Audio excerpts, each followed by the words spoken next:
3 ஒருத்தர் வாசிங்க. குறித்த காலத்திற்கு இன்னும் சொல்லுங்க, எல்லாரும் சொல்லுங்க. ஆனந்த் சொல்லு. இன்னும் இன்னும் என்ன சொல்லுங்க? இன்னும் சொல்லுங்க. குறித்த காலத்திற்கு இன்னும் தரிசனம். அப்ப அதனுடைய அர்த்தம் என்னன்னு நீங்க யோசிச்சு பாத்தீங்கன்னா, அருமையான சகோதரனுடைய சகோதரிகளே, ஆண்டவர் சொன்ன வார்த்தை நிறைவேறாம போயிடுச்சு அப்படின்னு நம்ம நினைக்கிறது. நல்லா தெளிவா கேட்கணும். ஆண்டவருடைய வார்த்தை நிறைவேற. இன்னொரு பக்கம் எடுத்துக்கிட்டீங்கன்னா, ஆண்டவருடைய வார்த்தை நிறைவேறுவதற்காக, ஆண்டவருடைய தரிசனத்தை நீங்கள் நிறைவேற்றுவதற்காக உங்களை ஆண்டவர் பாடுபடுத்துறாரு. தெரியுமா? புரியுதுங்களா? பாடுபடுத்துவார், துன்பம் கொடுப்பார், சில வியாதிகளை அனுமதிப்பார், சில வறுமைகளை, சில அவமானங்களை நமக்கு அனுமதிப்பார். உடனே நம்ம என்ன நினைப்போம்? ஐயோ, இந்த அவமானம் நமக்கு தேவையே இல்லை, இந்த பாடுகள் எனக்கு வேண்டாம், சீக்கிரம் முடிவுக்கு வந்தால் நல்லா இருக்கணும் அப்படின்னு நினைக்கும் போது, அப்பதான் அந்த வார்த்தையை ஆண்டவர் நமக்கு சொல்றாரு, இன்னும் வச்சிருக்கிறார். அப்ப இந்த பாடுகளும் இந்த துன்பமும் வரும்போது நம்ம என்ன நினைப்போம்? நம்ம விட்டு போயிட்டாரு, பெரிய சோதனையா இருக்குது, ரோதனையா இருக்குது, இனி இந்த கடவுளை நமக்கு வேண்டாம், இந்த சோதனை நமக்கு வேண்டாம், இந்த கடவுளை வேண்டாம், எல்லாத்தையும் விட்டு ஒழிச்சுட்டு பேசாம கம்முன்னு இருப்போம், நமக்கு ஏன் இந்த வேலை அப்படின்னு நம்ம நினைக்கிற போது ஆண்டவர் சொல்றாரு, இந்த தரிசனம் இன்னும் உன் மேல வச்சிருக்க தரிசனம் ஒழியில, இன்னும் அது உயிரோடு இருக்கிறது. அதனால இன்னும்ங்கிற வார்த்தை போடுறாரு. இன்னொன்னு நான் உங்களுக்கு சொல்லித்தரேன். ஆண்டவர் கொடுத்திருக்கிற தரிசனம் உங்கள் கண்களுக்கு முன்பாக அது என்ன இல்லாத தெரியலாம். சொல்லுங்க, ஆண்டவர் கொடுத்த தரிசனம், ஆண்டவர் உன் மேல வச்சிருக்கிற திட்டம் என்ன சொல்லுங்க, உன் கண்ணுக்கு முன்னாடியே அது ஒண்ணும் இல்லாத போல முடிஞ்சிட்டது போல தெரிஞ்சாலும், ஆனால் ஆண்டவர் உன் மேல வைத்திருக்கிற தரிசனம் இன்னும் உயிரோடு இருக்கிறது, அது நிறைவேறி இருக்கிறது.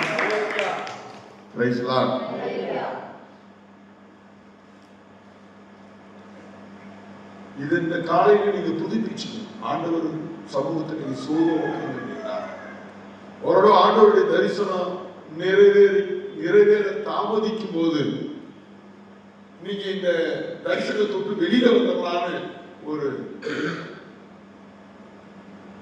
நிலை வந்திருந்தாலும், அல்லது இது இன்னமும் நடக்குது, இப்படிலாம் நடக்குதுன்னு சொல்லி உங்க கண்களுக்கு முன்பாக இதெல்லாம் நடக்காது அப்படிங்கிற ஒரு தீர்மானத்தை பார்த்து நீங்க விட்டுடணும். 3 தீர்மானத்தை நீங்க விட்டுடணும். ஆண்டவர் சொல்றாரு, அது தாமதித்தாலும் அது நடந்தே தீரும்.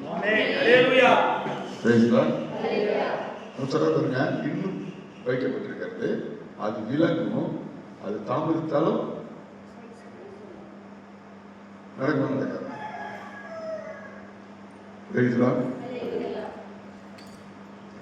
இன்னொரு முறை அதை படிக்க சூப்பரா.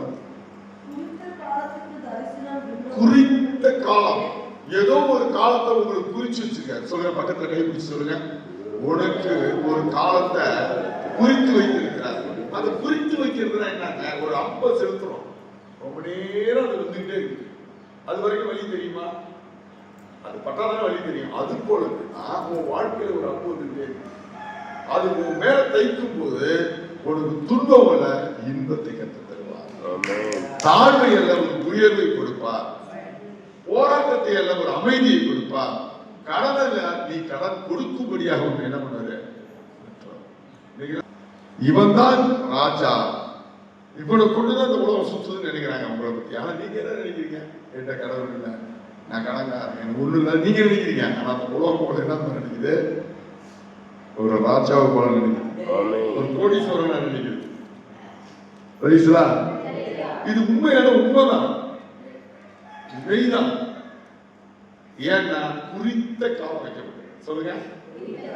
இன்னும் நிறைவேறலையே பாஸ்டர். அதான் சொல்லுவாங்க. அவங்க சொல்ற இன்னும் நிறைவேறும் அப்படிங்கிறாரு. நீங்க சொல்றீங்க இன்னும் நிறைவேறலையே. அவர் சொல்ற இனிமேல் தான் நிறைவேறுங்க. அது இன்னும் வைக்கப்பட்டிருக்கு. உங்க கண்ணுக்கு முன்னாடி இது முடிஞ்சு போச்சு நினைக்கிறீங்க. பிரசங்கி 3:11 எடுத்து வாசிப்போம் பார்க்கலாம். அவர் சகலத்தையும் அதன் காலத்திலே நேர்த்தியா சொல்லுங்க எல்லாரும். நேர்த்தியாய் என்ன சொல்ற? நேர்த்தியாய் செய்திருக்கிறார் சொல்லுங்க. ஆனா நம்ம ஆபிரகாம் குறுக்க போய் கூறக்கூடாது. சிம்சோனை போய் குறுக்க போய் கூறக்கூடாது. தாவீதை போல குறுக்க கூறக்கூடாது. நம்ம காத்திருக்கணும் சொல்லுங்க. இந்த மாதிரி காத்திருந்த மனிதர்கள் யாரு? மோசே, யோசுவா. இப்பெல்லாம் ஊழியர் ஒரு உடன் ஊழியர் வைக்கிறது பயப்படுறாங்க. ஏன் அப்படின்னா இயேசு கிறிஸ்து ஒரு உடன் ஊழியர் வச்சிருக்காரு. அவர் பேர் என்ன? லூசிபர். அவன் என்ன பண்ணான்? இயேசுகிட்ட போய் கேட்டு நாம கொஞ்சம் ஆராதனை பண்ணணும் இல்ல, இயேசுவே கீழே தெரிவிக்காத. இப்ப உலகம் முழுவதும் பாஸ்டர்களுக்கு என்ன தொந்தரவுனா உடன் ஊழியர்களால் தொந்தரவு. ஏன்னா உடன் ஊழியர்கள் தரிசனத்துக்காக காத்திருக்கிறது கிடையாது. நம்ம சர்ச்சில் கூட இருந்து போன அத்தனை உடன் ஊழியர்களும் தரிசனத்துக்காக காத்து இல்லை. அவங்க என்ன பண்ணாங்க? எப்படிப்பா விசுவாசியை இந்த சர்ச்சில் இருந்து எடுக்கிறது? ஒரு உடன் ஊழியர் சொல்றாரு, நீ செத்தா தான் எனக்கு வாழ்க்கை. இதெல்லாம் மாயை. உனக்குன்னு ஒரு தரிசனத்தை வச்சிருக்காரு. பக்கத்துல கை பிடிச்சு சொல்லுங்க. உனக்குன்னு ஒரு தரிசனம் வச்சிருக்காரு. இன்னும் நிறைவேறலன்னு நினைக்காத, தாமதிக்கிறான்னு நினைக்காத. அதை கையை பிடிச்சி சொல்லுங்கன்னா இன்னும் பிடிச்சி கையை பிடிக்கிறது கூட வஞ்சனை பாக்குறீங்க. கையை பிடிக்க பழகல. உனக்குன்னு ஒரு தரிசனத்தை வச்சிருக்காரு. அது தாமதிக்குன்னு நினைக்காத. குறித்த காலம் இருக்குது. அது நிறைவேறியே தீரும். நிறைவேறியே தீரும். திருச்சிக்கு தான் சொன்னாங்க. நிறைவேறுமா வராதா? இதை மாதிரி காத்திருந்து நிறைவேற்றி கொண்டவர்கள் யாருன்னா யோசேப்பு. தரிசனம் கொடுத்தாரு. ஆனா வாழ்க்கை எல்லாமே ஆப்போசிட்டா இருந்துச்சு. தரிசனம் முடிஞ்சவனே எல்லாம் அடிச்சாங்க. தரிசனம் முடிஞ்சவனே தாய் தப்ப திட்டாங்க. அப்பதான் உன்னை கொண்டு செய்வாரு தவிர நீ ஓடிக்கிட்ட உன்னை கொண்டு செய்ய மாட்டாரு. அதான் குறித்து அது படிக்கிறீங்களா? இன்னும் வைக்கப்பட்டிருக்கிறது. அப்ப நம்ம என்ன சொல்றோம்? இனிமேல் எல்லாம் முடிஞ்சிட்டு இருக்கோம். இல்ல, இனிமேல் தான் இருக்கு. இன்னும் இனிமேல் தான் இருக்கு. முடிவுல சொல்லுங்க எல்லாரும். முடிஞ்சு போச்சுமா. என்ன சொல்லுங்க? என் வாழ்க்கை முடிஞ்சு போச்சு. என் தரிசனம் முடிஞ்சு போச்சு. என் படிப்பு முடிஞ்சு போச்சு. என் உடம்பு முடிஞ்சு போச்சு. இனி சாவுதாய பாக்கி. நீ எப்ப சொல்றியோ அப்ப சொல்ற முடிவிலே அது இறங்கும். அது போய் சொல்லாது.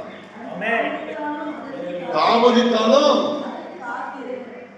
காத்திரு சொல்லுங்க. எல்லாரும் சொல்லுங்க. காத்திரு. யாரு காத்திருக்கணும்? கடவுளுக்கு காத்திரு. மனுஷனுக்கு காத்திருக்காது. என்ன திட்டுவோம்? அப்ப தரிசன புருஷர்களா புருஷிகளா உட்கார்ந்து அன்பு சகோதரர்களே சகோதரிகளே, நேற்று கூட ஒரு சகோதரி சொன்ன மாதிரி உங்களை எல்லாம் இம்சை பண்ணாங்க. சபையில இருக்கிறவங்க இம்சை பண்ணாலும் காத்துது. உனக்கு இறங்கும் போது அவங்கள கீழே இருப்பாங்க. மேல இருப்ப எது வேணாம். பாஸ்டா இருந்தா கூட ஒரு தரிசனத்தை கெடுத்தாங்க கீழே வந்துருவாரு. அவர் நம்ம கீழே யாக்கோ கீழே வந்தாரா இல்லையா? தமிழ் யாக்கோப்பு போய் யார் வணங்குறாரு? யோசனை வணங்குறாரா இல்லையா? பாஸ்டா இருந்தா ஒரு தரிசனத்தை கெடுத்தா, பாஸ்டமா இருந்தாலும் தரிசனத்தை கெடுத்துட்டு மேல உட்காந்துருந்தா, பரமசிவன் கழுத்துல இருக்கிற பாம்பு மாதிரி ஒன்று கேள்வி கேட்டா ஒரு காலம் வரும். பதில் கண்டிப்பா உண்டு. பாஸ்டரா இருந்தாலும் பாஸ்டமா இருந்தாலும் விசுவாசியா இருந்தாலும் உனக்கு ஒரு காலம் உண்டு. அந்த காலத்தை கர்த்தர் உனக்கு வைத்து வைப்பார். அல்லேலூயா. ஐயோ பாஸ்டர் கேட்டாரு, என் வாழ்க்கை போட்டா பாஸ்டர் என்ன பெரிய கடவுளா? இல்ல பாஸ்டமா பெரிய கொக்கா?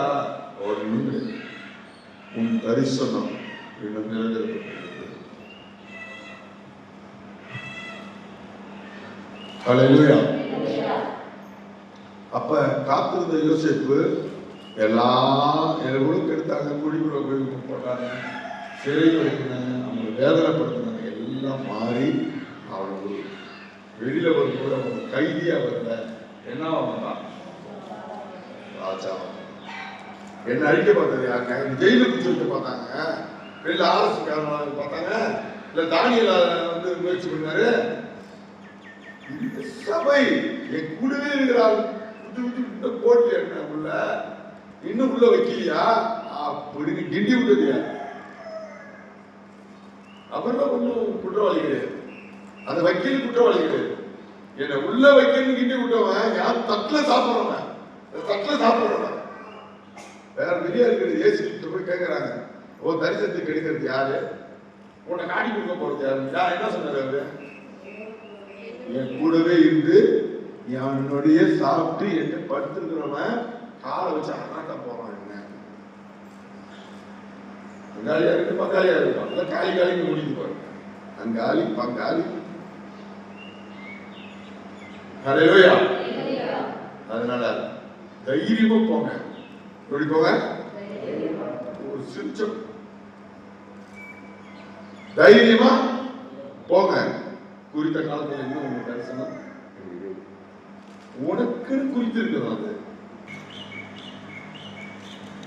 தரிசனம் இருக்கு, அது தாமதம் நிறைவேறி.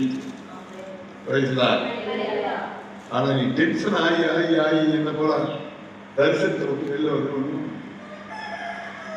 என் தரிசனம் இருந்தோம், அது இல்லாம ஆக்குறது நான் தான். அதனால நீங்க இந்த நம்பிக்கையோட போற கர்த்தருடைய ஆசீர்வாதம். God bless you.